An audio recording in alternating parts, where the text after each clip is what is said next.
스스로 유리법연구회에서 제일 왼쪽이다라고 했던 문영배 재판관 목소리 한번 다시 들어보시겠습니다.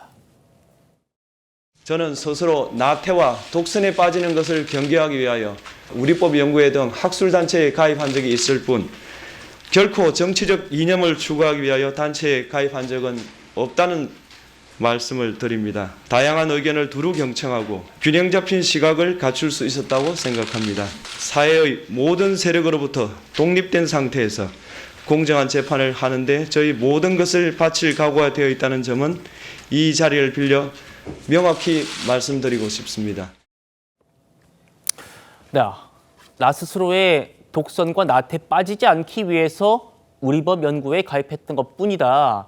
이렇게 지금 얘기하고 있습니다만 박 대변인님, 본인 스스로도 우리법연구회에서 제일 왼쪽이라는 표현을 썼다는 건 어쨌든 그런 좀 인식이 있었다는 것 아닌가 하는 생각도 듭니다. 어떻게 보십니까? 사실 우리법연구회만 문제가 되는 것이 아니라 이제 이분이 사실 유엔군의 어떤 그 6.25 개입 그 자체에 대해서 북침론을 암시하는 듯한 또 글을 올려서 논란이 되지 않았습니까?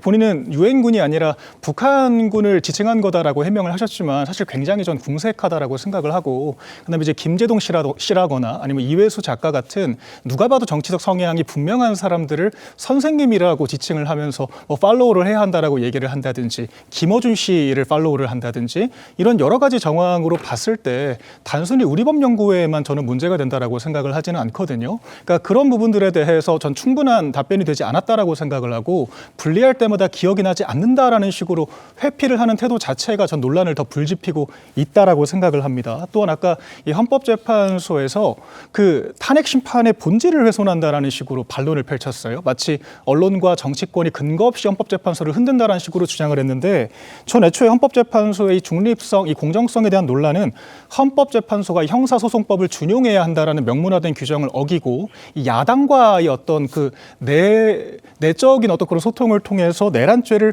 배제한 것이 발단이었다라고 생각을 하거든요. 그에 대해서 정치권에서 논란이 불거지자 헌법재판소가 헌법재판소의 재량이라고 일축을 했습니다. 지금 답변하는 태도들도 국민들이 가지고 있는 헌법재판소에 대한 그런 논란을 해소하고 싶어 하는 것이 아니라 전 권위로 찍어 누르려고 하는 것처럼 보입니다. 헌법재판소도 엄연히 견제를 받아야 되는 삼권 분립의 한 기관에 불과한 것이고요. 이런 식으로 권위와 재량권을 앞세워서 이 재판을 좌지우지하려고 하는 태도 자체가 이 국민적인 의구심을 불러오는 원인인 것이지, 국민의힘이 정말 근거 없는 문제 제기를 한다라고 하면 과연 국민들이 동의를 하겠습니까? 오히려 역풍을 맞겠죠. 그러니까 그런 지점에 대해서 헌법재판소가 스스로 고민을 해봐야 한다라고 생각합니다. 예, 차 교수님. 예. 앞서서 소위 민주 진보 진영에서 우리가 집권해야지 저 헌법재판소의 구성도 바꿀 수 있지 않을까라는 그런 논의가 있었다 말씀 주셨잖아요.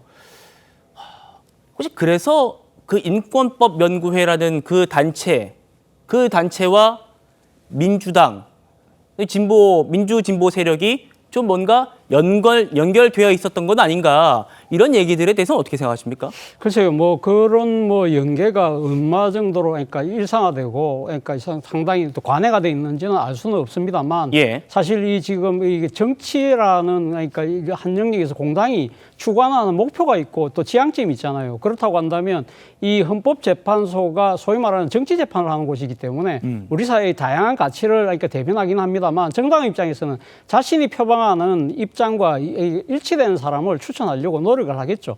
그러다 보니까 아무래도 보수 정당은 보수적인 이 색깔을 갖고 있는 판사를 추천할 수밖에 없는 것이고, 진보 정당은 또 진보적 색채가 있는 사람들을 그러니까 추천하다 보니까, 그러다 보니까 자연스럽게 하는 특정 이렇게 단체에 가입되어 있는 사람들이 아마 두드러지는 그런 측면은 분명히 있을 거예요. 그렇지만 그런 연관 때문에 저는 보수 정당이 추천했다고 해서 그러면 보수 헌법 재판관이 그러면 보수 정당 편만 들었다고 우리가 판단할 수 있냐? 저는 그렇게 보지는 않습니다. 그렇기 때문에 이 연관성을 갖고 이야기하기는 상당히 좀 문제가 있다는 생각이 들고요. 앞서 문영배 재판관이 이야기했던 나는 가장 왼쪽이라는 그 발언 전체를 읽어보면요. 아마 이분이 말하는 바는 딴 데 있어요. 뭐라고 이야기하냐면, 우리법연구에서 제가 가장 왼쪽에 있는데 그런데 친구들과 얘기해보면 제가 참 보수적이다. 그러면서 문제는 좌우를 나누는 이 잣대조차 불분명하다. 소위 말해서 좌파냐 우파냐 나누는 것 자체가 부질없다는 이야기를 하고 싶은 것이지 본인이 왼쪽에 있다는 걸 강조하는 건 아니거든요. 그러니까 이런 식의 뭐랄까요, 이 자신이 판사인데 이 자신의 이념적 잣대를 그런 식으로 사람들이 이렇게 보는 부분에 대해서 나름의 항변을 한 것이 아닐까 하는 생각이 들고, 또 하나 앞서 이 유엔군 묘지에 가서 했다는 전쟁을 통해 통일을 이루려는 자라는 표현이 나오는데, 거기에 보면 사실 주어가 생략되어 있기 때문에 약간 오해의 소지는 있어요. 그런데 네. 우리가 기본적으로 유엔군이 왜 왔죠? 전쟁을 통해서 남북한을 통일하려고 온 사람들이 아니잖아요. 사실은 그러니까 이 남침에 의해서 이 자유진영이었던 대한민국이라는 나라가 없어지려고 할 때 여기에 대해서 전 세계가 합심해서 도와주러 온 거고, 그리고 6.25를 빨리 끝내기 위해서 휴전을 강하게 주장했던 세력이 바로 유엔군이었거든요. 그렇다고 한다면 전쟁을 통해서 통일을 이루려는 자는 유엔군이 될 수가 없는 것이죠. 사실 어떻게 보면 전쟁이라는 수단을 통해서 이 대한민국의 공산화를 추진하려고 했던 김일성 일당이 그 주어가 되는 것이 맞는 것이 아닐까 하는 생각이 든다는 것이죠. 그렇기 때문에 그 단어 부분만, 한 부분만 발췌해 와서 그 사람의 생각과 사상을 재단한다는 예. 것은 참 위험할 수 있다는 생각이 든다는 겁니다. 예, 저도 극히 공감합니다. 어제 오늘 그 헌법재판소의 이 정치 편향 문제를 다룰 때 저희 제작진과 저도 굉장히 고민을 많이 했습니다. 자칫 이 법치주의를 우리가 사법부의 불신을 조장할 수도 있겠다. 우리가 너무 과하게 하면 그런 생각도 분명히 합니다. 언론인의 한 명으로서요. 하지만 앞서 이제 차 교수님께서 말씀 주셨습니다만 그 문영배 대행의 내가 제일 왼쪽에 있다는 그 글 좀 다시 한번 볼 수 있을까요? 차 교수님, 한 번 더 질문 드려보죠. 헌법재판관은 정치권에서 추천을 하지 않습니까? 대통령과 정치인, 네. 물론 대법원장도 합니다만. 대법원장도 하죠. 저 말의 뜻은 나는 방금 교수님께서 말씀하신 것처럼 나는 좌우 모르겠다라는 말이지만 예. 우리법 연구에서 내가 제일 왼쪽에 자리 잡고 있다 이 얘기가 공개적인 SNS 상에 올라갔단 말입니다. 네. 저걸 보는 정치 세력은 저 판사에 대해서 어떻게 생각할까요? 글쎄요. 그러니까 저게 지금 언제 올라면 2010년이잖아요. 예. 저분이 2019년도에 헌법재판관이 됐거든요.